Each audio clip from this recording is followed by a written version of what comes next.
200 kgs ఉంటే 160 grams protein compulsory తినాలా? Answer చెప్పే ముందు ఒక చిన్న లాజిక్ చూద్దాం. ఇంటర్నెట్లో అందరూ 0.8 grams per kg అని చెప్తున్నారు.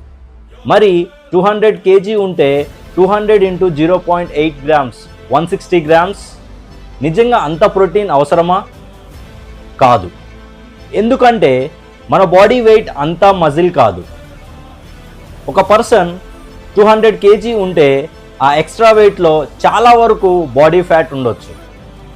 Protein mainly muscle, organs and other lean tissue maintain చేయడానికి అవసరం.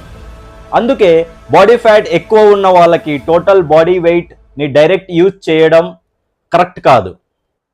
ఫిట్నెస్ గోల్స్ని బట్టి కొన్ని సిచ్యువేషన్లో ideal body weight or lean body mass use చేస్తారు.